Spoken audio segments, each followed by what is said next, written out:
When you finish your painting, whether it's a highlight on a mountain or reflected light or something in the river, that's when you want to do it energetically, passionately, emotionally, and finish strong.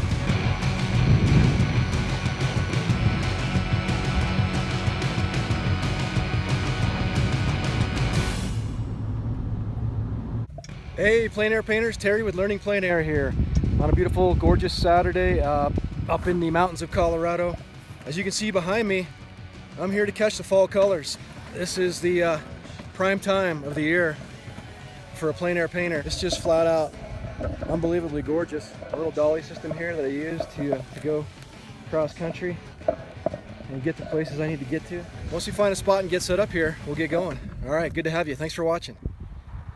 All right, here we are approaching our setup. I've got everything in place.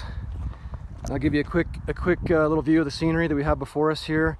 What attracted me to this scene, one of my favorite painting spots above Utrecht, Colorado, what's dubbed as the Little Switzerland of America, because the mountains are just outrageously beautiful, is these fall colors. Once a year here in Colorado, we get this spectacular treat. You can kind of see the hills are just lit up, and it's smoky. I'm sure, as you know, if you're watching this, there's fires all over the US, and in Colorado we've had a terrible wildfire season, but this is what it is all about. This is why I'm here. This is why I plein air paint. We've got a distant mountain there, Red Mountain number 1 that's called, Red Mountain number 2 in the background. Unfortunately, there's a little bit of haze, but I'm still close enough on this mountain to where I'm going to be able to get some nice fall colors. Welcome to Learning Plein Air. We're here for beginning plein air painters. Help you pursue your passion to paint and become a better plein air painter. Let's go. Okay, I want to quickly show you my setup here. If you can see this, I just want to show you my brushes. I've got a couple number 12 filberts right here. These are kind of my bread and butter. I paint fairly large. I'm on a 16 by 20 inch canvas panel right here. So these are kind of the secret to my technique and being able to paint impressionistically and quickly and capture the scene. Number 12 brushes. I've got a couple Signet brushes here. These are for maybe some trees, blending, covering some real estate fairly quickly. Some smaller filberts, I think a number 8 maybe, number 4. And looks like I forgot my sketching brush, which is a small number 2 filbert. So I'll have to sketch with a larger brush, but I've got a few palette knives with me, a blending brush here for clouds and stuff like that, or just when I want to kind of put some blending techniques, a different texture. And that's pretty much it. We're all set up and ready to go. So let's start the first stage of my 4-stage technique called the drawing stage. Drawing stage, the first thing that I do is I put on what's called a wash. For you beginner plein air painters, it's just a thin layer of paint using my odorless terpenoid. And today I'm using a bit more of a cool wash, a cooler color. I'm hoping that will contrast well with the amazing fall colors and just kind of make those pop. The wash is really up to you. You can choose whatever color you want to use, but I encourage you in my technique and my teaching to use a wash because the first thing is it doesn't make the white canvas so intimidating. And then secondly, you can read your values and your colors better when you have kind of a neutral color on there instead of that white blaring bright color staring at you. I feel like you can get confused with your colors. So I just take a paper towel, just kind of wipe off the excess paint.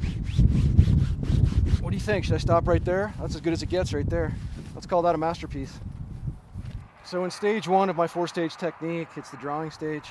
And in this stage here, I'm trying to accomplish a few things. Number 1, I do my wash. Number 2, I get my drawing in. And my drawing is going to consist of what I call the 4 Ps, what I was taught by my teacher, the 4 Ps. And that is pieces, placement, proportion, and perspective. So I'm looking to break the landscape into 3 to 5 bigger chunks or pieces that I can make sense of. And so I've just started here a little bit, getting my sketch going, my drawing. If you're going to be a plein air painter, you need to be able to draw with a brush. And the other things are the proportions. So I have to make sure that the mountain is the correct size compared to the river. The tree is the correct size compared to my dog sitting in the river. Then I've got placement. I need to make sure that everything is placed in its correct boundary. Everything has a boundary, and I need to make sure it's placed properly. And then perspective. So I'm going to show perspective by the lead-in with the river. I'm going to show distance. I got to know about the horizon and how things go off to the horizon and how lines are drawn when you have a horizon in your painting like that. And so that's what I'm looking to accomplish. And I'm just using a thin layer of ultramarine blue and alizarin crimson, just dark enough so I can see it. And I think my pieces are going to be, piece number 1 is going to be this far off distant mountain range. And then piece number 2 is going to be this hillside that comes down here with some gorgeous aspens on it in front of me. Piece number 3, there's another hill to my right that is just lit up with aspens. It's just beautiful. And then piece number 4 will be my river and my foreground right in here. Okay, so already I've got a little bit of a roadmap to get me going. I also want to get in my shadows. This is a far off distant evergreen forest with some aspens in it. This is that hillside, piece number 2, that also has some evergreens and aspens in it, but they're closer to me.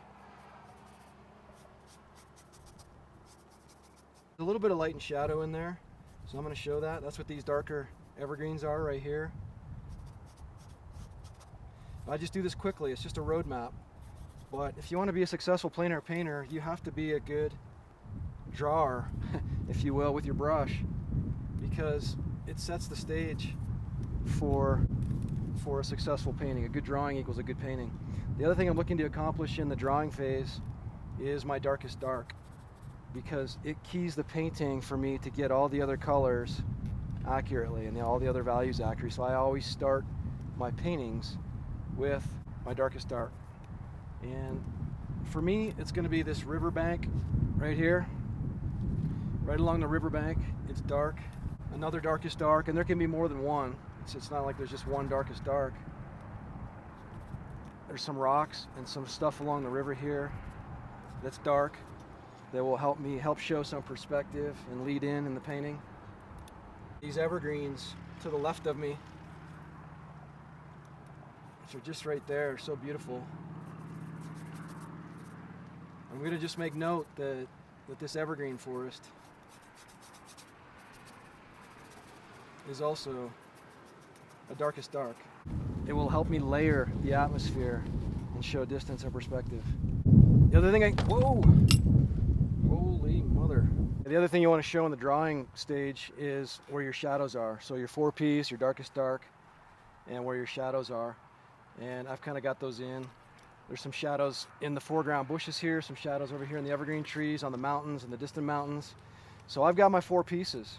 Piece number 1, my far off distant mountains.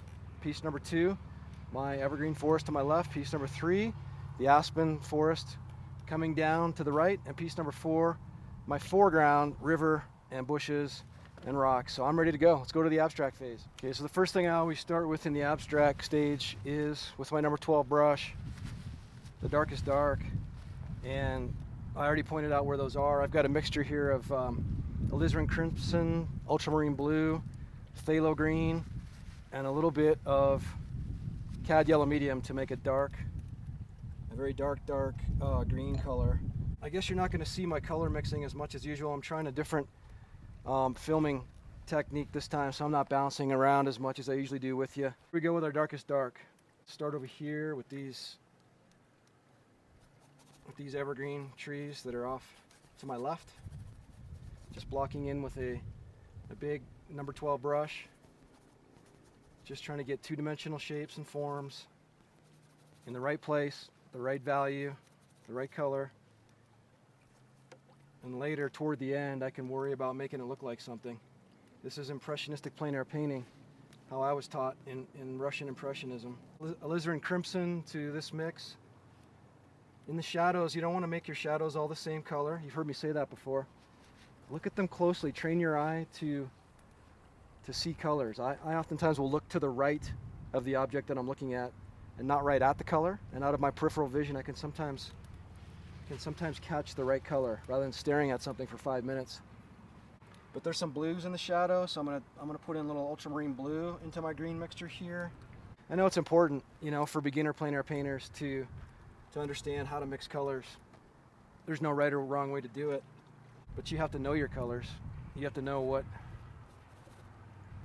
how to mix different colors. There's a million different combinations, so I'm not here to tell you exactly how to mix the green color that's on that evergreen tree, because I might do it one way this week and a different way the next week. It's a little bit of cadmium red in this mixture, in my darkest dark.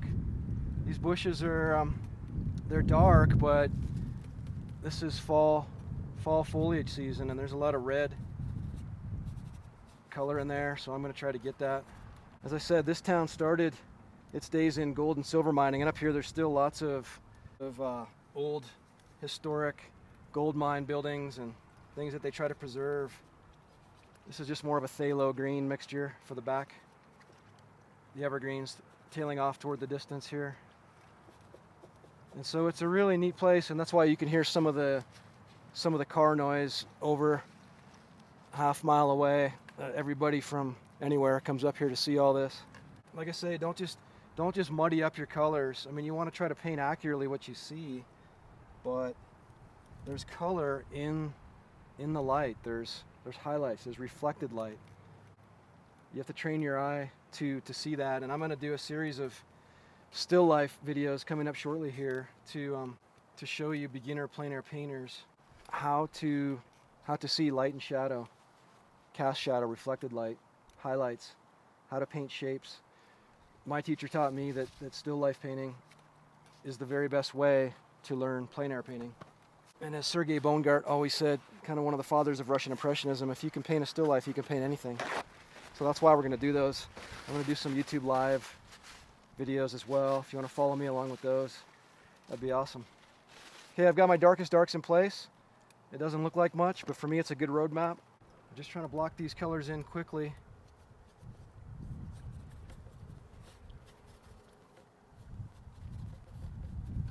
Using a big number 12 brush.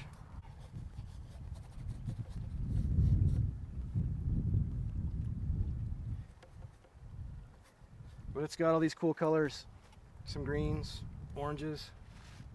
Okay, we're just getting some of the aspen tree colors here.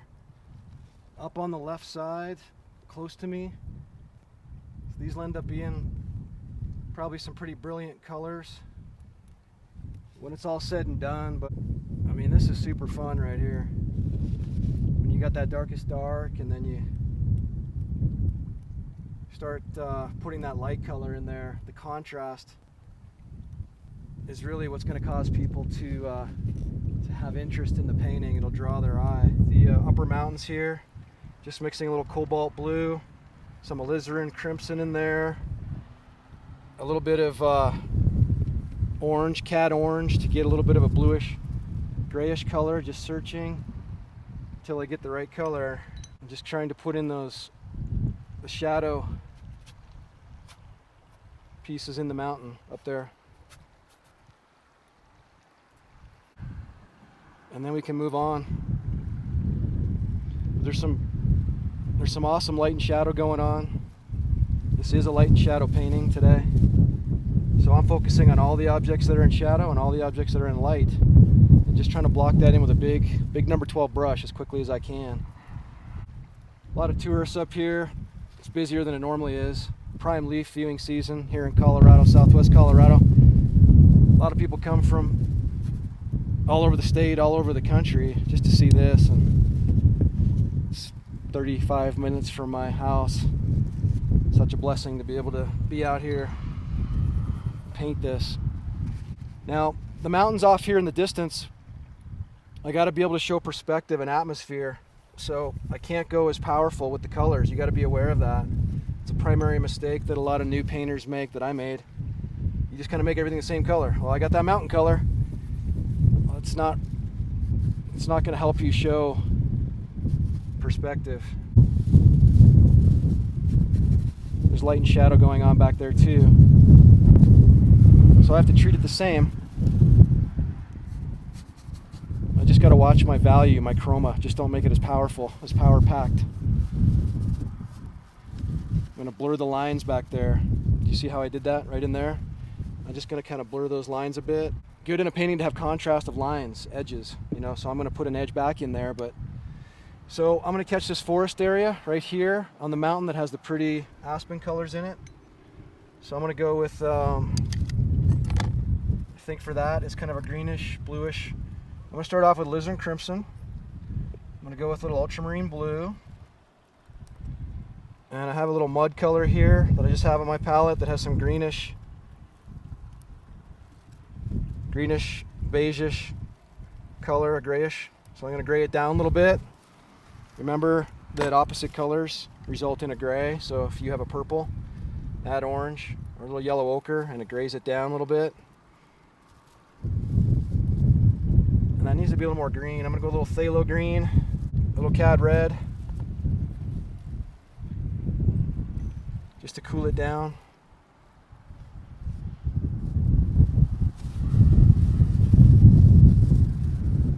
Just trying to get the basic shape of that evergreen forest that is so big in the distance. Just going very quickly, just blocking things in. I encourage you to subscribe to the channel. I'm going to try to put out a weekly video. I'm a landscape plein air painter. That's all I do. My studio is outdoors. If you want to learn how to become a better plein air painter. There was a time when I hated my desk job tremendously and I couldn't ignore the passion to paint. So whether you're trying to learn this for a hobby or whether you have dreams of one day selling your paintings and being a plein air painter, I'd like to try to help you. Okay, we're going to get the far off distant mountains, Red Mountain 2 and 3. So I've mixed up some colors here real quickly for the light piece of that. A little bit of titanium white, some cad orange, a little bit of cad red, some yellow ochre in there. I think I had a hint of purple in there. Sometimes when you have colors like this, just a quick tip is you can mix your pools and get a cool with a light, and it makes a wonderful color that you're trying to search for in the back. And that's kind of what I'm doing here. There's light hitting the mountain back there. So that's what I'm trying to get real quick, but it's not going to be as bright as this light because it's closer to me. So just be aware of that.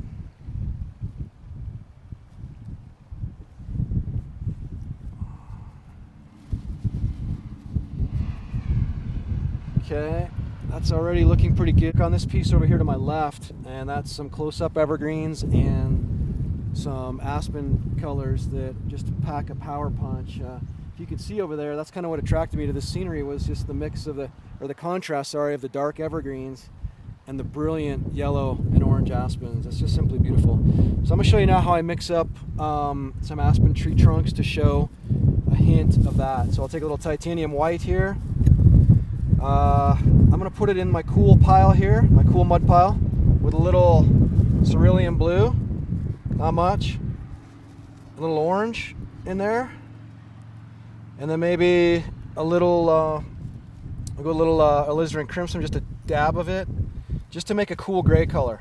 And then I put it on my palette knife like that, and then I'll just start making some gestures like that. I don't know if you want to zoom in, but you don't want to make them all the same. You don't want to make everything look the same, like spaced the same apart and the same shape and size and texture. You want to use variation in your stroke. I'm still trying to follow my initial block-in design.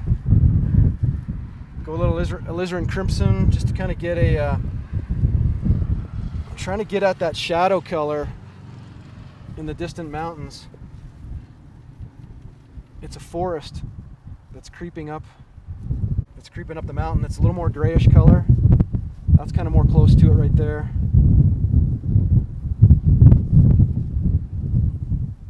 Yeah, where the evergreen forest is kind of climbing up. The tree line here is about 10,000 feet, so that's where those trees kind of stop, at about 10,000 feet.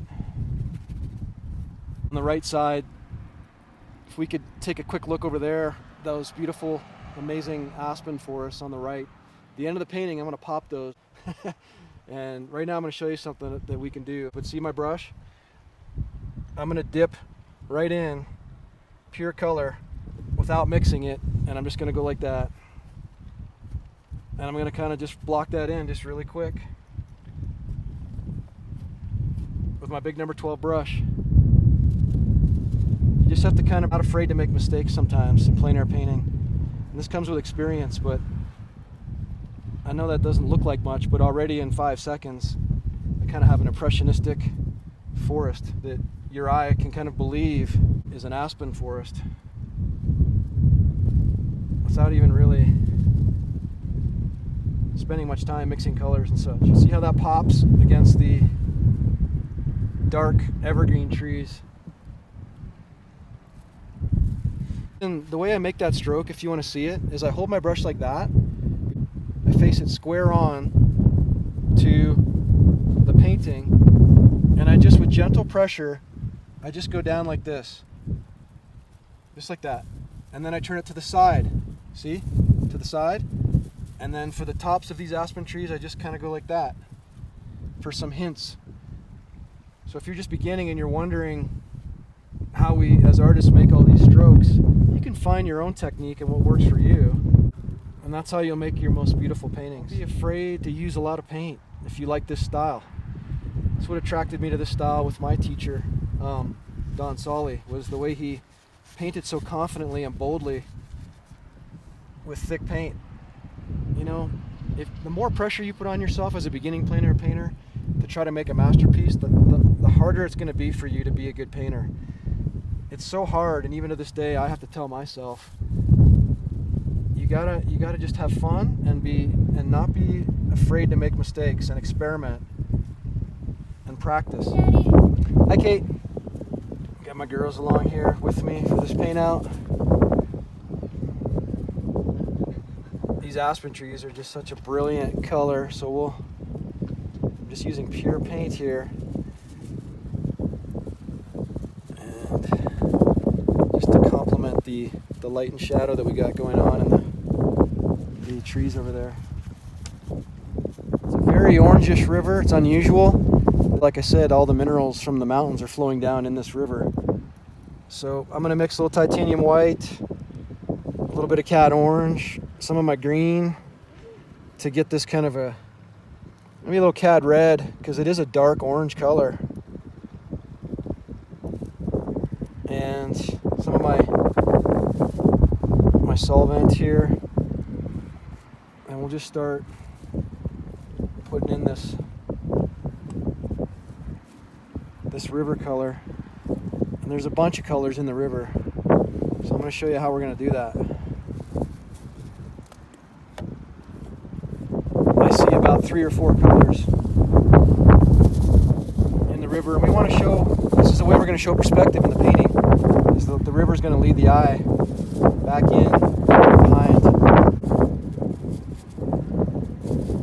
kind of riverbank there color. So maintaining the integrity of my design, the darkest darks in place. Okay, the other color that I see in the river, there's a greenish, I'm going to kind of make it a greenish brown. It's a cool, so yellow ochre, a little phthalo green. I'm going to grab a little purple and mix it into that. It's kind of that shadow, muddy river color, and I see it. I'm going to put a little, make that a little darker. Again, the way I make those strokes with my number 12 brush is I turn the brush sideways and keep it perpendicular to the canvas, and I'll take the tip sometimes and just kind of go like this and make just a little water design, but some of those fancy, if you will, strokes will get covered up. And then the other thing I want to show you is that the sky reflects into the river. So I'll take a little bit of titanium white, a little cerulean blue, for just that. It's a bluebird day here, so there's a lot of that going on. A sky color in the water, and then there's waves. It's not a fast-flowing river right now because we're in fall, and there's not a lot of fast-moving water right now. The other thing I can do is take my palette knife like this, and I can also go across, and I can make some interesting wave designs and show some movement in the water that way. A little messy, but don't be afraid. Don't worry about it. I can change this. It's not set in stone. And then the last thing I want to show you about the river is that there's a purplish color in the sky that reflects onto the water that I've seen come and go. It's not there right now, but I'm going to take a little bit of titanium white, cerulean blue, and a little bit of alizarin crimson to make a very subtle purplish color. That's too red right there. See me mixing that? That's too red. So I'm going to make a little bit of cobalt blue in there. I want it to be a little more of a bluish purplish color, yeah, like that. And I'm going to show you, see if this works the way I wanted it to. See that? That's the sky reflecting into the river, in a certain spot in the river. I like that. It looks believable. So those are some things you can do with the river. Now I can go back and forth and change my colors, but that's basically how I do water. And I've said before, don't be afraid of water. It's just a shape. Treat it like it was. Don't pretend like you're painting river or waves or water. You're painting colors. We've got Millie here with me today, as usual. Loving this river. See how orange that river is? Beautiful place. Beautiful place. Okay, we're in the final stage of my 4-stage process. It's kind of the finishing stage or detail stage. And in this stage, what I do is, before you finish your painting, you want to step back from the easel, take a little break, take a look from far away, see if there's anything you've missed as far as colors or shapes or design, fix any mistakes you may have made. And then, with emotion and passion, you want to make a couple finishing brush strokes that really make the painting pop or come together. It's 5% of the painting, but it's very important. So if there's a highlight on an apple, for example, or a highlight on the mountain, or an aspen tree that you want to catch, or a reflected light, or something in the river, that's when you want to do it energetically, passionately, emotionally, and finish strong. Okay, so I'm going to show you that right now. I've got some leaves. Can you see these leaves that stuck to my painting? It's a real plein air painting. That's how you tell. Bugs and leaves and sand. I've got sand up here. Finish this up. I'm looking at this and I like what I see. We've got a lot of the colors in there. I'm just going to kind of put a few more aspens over here to make this painting pop on this side, and then I'm going to call it good. So I'm going to dip again, pure color.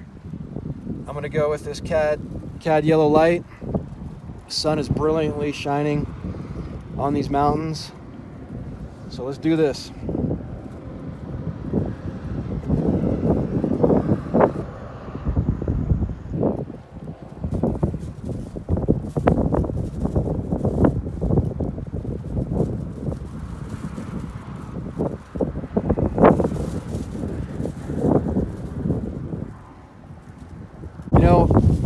Ask you to subscribe to the channel, hit the bell for notifications when I put out a new video, which is every week, every 2 weeks. And I also have a video that is private and unlisted that will teach you my first stage, which is stage 1, the drawing stage, of how to draw.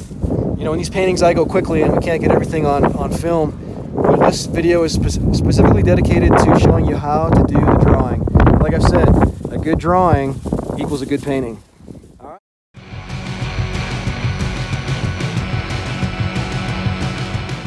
Terry with Learning Plein Air signing off. Thanks for joining me. We'll see you on the next one, and I'll catch you up in the mountains.